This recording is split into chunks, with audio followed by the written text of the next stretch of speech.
विप्रो ने last trading day यानी Friday को 0.54% मंदी के साथ क्लोजिंग दिया है। पिछले 5 दिन की स्टॉक परफॉर्मेंस देखा जाए तो 2.38% का तेजी देखने को मिलता है। वही एक महीने में 3.04% का तेजी नजर आता है। और थोड़ा लॉन्ग टर्म में देखें तो स्टॉक में 6 महीने में 10.36% का एक शानदार तेजी था। स्टॉक अभी 52 वीक हाई के आसपास ट्रेड कर रहा है। तो क्या स्टॉक 2022 से जो करेक्शन दे रहा था, क्या स्टॉक में फिर से तेजी आ गया है? अब स्टॉक को लेकर हमारा स्ट्रेटेजी क्या होना चाहिए? नमस्कार दोस्तों, बुल 365 में आपका स्वागत है। अगर आप चैनल में नए हो तो चैनल को सब्सक्राइब करें और नोटिफिकेशन बेल को दबाएं ताकि आने वाले हर वीडियो का नोटिफिकेशन आपको मिलते रहे। आज हम आईटी सेक्टर के दिग्गज शेयर विप्रो के बारे में बात करेंगे। फ्राइडे ओवरऑल आईटी सेक्टर का परफॉर्मेंस देखा जाए तो पूरा सेक्टर 0.10 नेगेटिव में था, लेकिन पिछले कुछ दिनों से सेक्टर में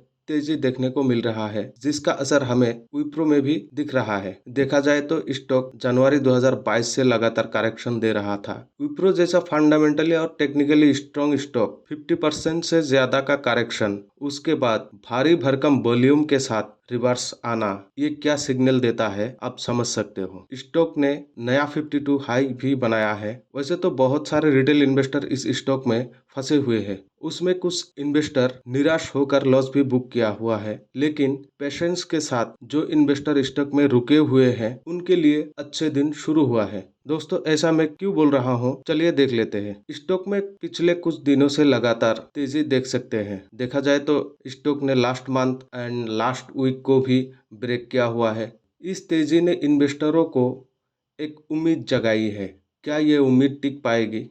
चलिए सबसे पहले हम चार्ट पर नजर डालते हैं।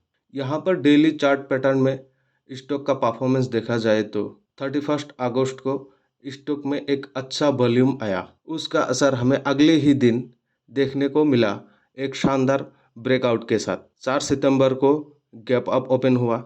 तेजी बरकरार रखते हुए इसने रिसेंट मेजर रेजिस्टेंस लेवल 420 को ब्रेक किया। 420 का लेवल कितना मेजर लेवल था स्टॉक के लिए, आप चार्ट में देख सकते हो। स्टॉक पिछले साल जून से 420 के नीचे ट्रेड कर रहा था। उसी साल अगस्त में इसने 425 लेवल को ब्रेक करने की कोशिश की, लेकिन सस्टेन नहीं कर पाया और पूरा एक साल स्टॉक 350 के बीच कंसोलिडेट करता रहा। लेकिन अब पूरा एक साल बाद इसने 425 लेवल को भी ब्रेक किया और सस्टेन भी किया।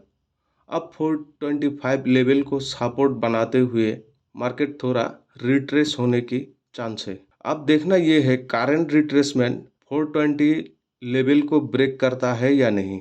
कुछ चीज़ें एक साथ होने के कारण स्टॉक में तेजी की उम्मीद ज़्यादा होता है। यहाँ पर थोड़ा गौर करने पर देखेंगे, स्टॉक ने हाल ही में 200 डे मूविंग एवरेज को ब्रेक किया हुआ है। उसी के साथ 50 day moving average 200 day moving average के ऊपर है और रेजिस्टेंस लेवल को ब्रेक किया हुआ है। इन सब चीज़ें एक साथ होना एक स्टॉक के लिए कितना मायने रखता है आप समझ सकते हो।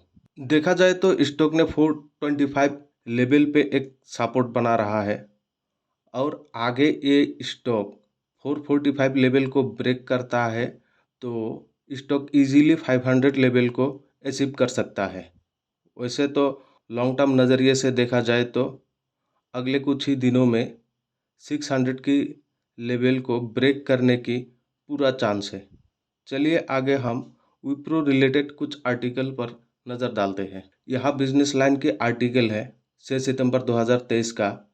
इन्होंने लिखा, विप्रो को मान्यता मिला public cloud IT transformation service के लिए और शेयर में उछाल।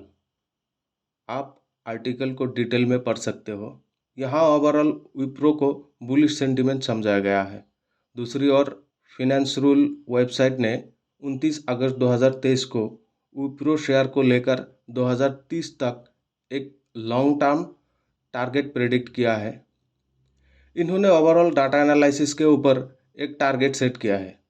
2024 में इनका प्रेडिक्टेड हाई टारगेट 792, 2025 में 1203 और 2030 तक इन्होंने 2948 का टारगेट प्रेडिक्ट किया है। अब आगे देखना है कि इसका इम्पैक्ट कैसा रहेगा।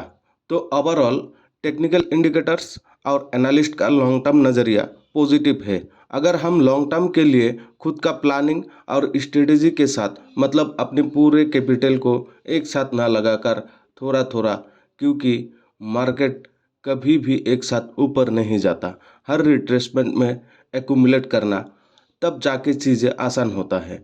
और मोस्ट इम्पॉर्टेंट थिंग, पेशेंस रखते हैं तो ज़रूर पॉजिटिव रिजल्ट एक्सपेक्ट कर सकते हैं। तो दोस्तों, वीडियो के ज़रिए हमने स्टॉक का कुछ टेक्निकल पैरामीटर्स समझने की कोशिश की है। यहाँ पर कोई बाय या सेल का रिकमेंडेशन नहीं है, यह सिर्फ एजुकेशन पर्पस के लिए है। अगर वीडियो को अच्छा लगे तो लाइक शेयर ज़रूर करें। Thank you.